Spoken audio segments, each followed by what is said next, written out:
Hello everybody and welcome to Stop Being Afraid of Houdini, an introduction to Houdini for motion designers and Cinema 4D artists looking to expand their skills.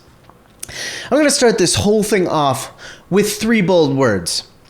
Houdini is easy. In fact, it is such an oversimplified and low-level version of 3D that it makes it appear to be more difficult than it actually is.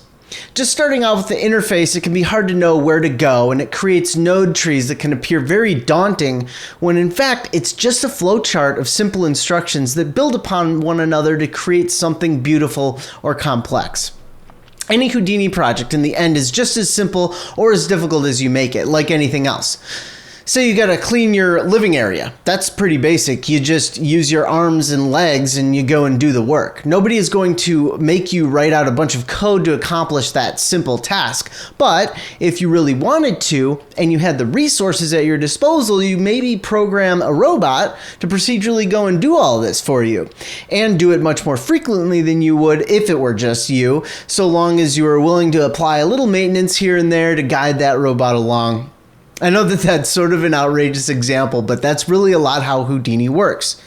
The proceduralism is there if you want it or need it. And trust me, you're gonna want it. Your clients are gonna want it, and your creative director probably already wants it, but doesn't know how to get it because there's a massive shortage of Houdini artists in motion design right now. Let's fill that gap and watch your inbox get hit with inquiries from top-tier design studios looking for those dope particle sims or whatever. I'm confident that if you've learned a 3D package such as Cinema 4D, you're probably a pretty smart person. You've probably done a ton of tutorials and invested a massive amount of time and money into bettering your knowledge and skills. Well, Houdini is no different in that regard, other than the fact that you won't have to spend a dime on plugins because you'll eventually be able to create them all from scratch. But to get to that level, you have to start somewhere.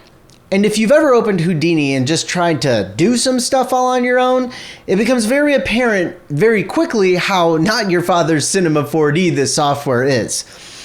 By toppling that first barrier of knowing where to start and building on that by adding some basic concepts by example and talking through some theory, sooner or later your brain is going to start making connections, and it takes dedication, which you have if you're looking at this course.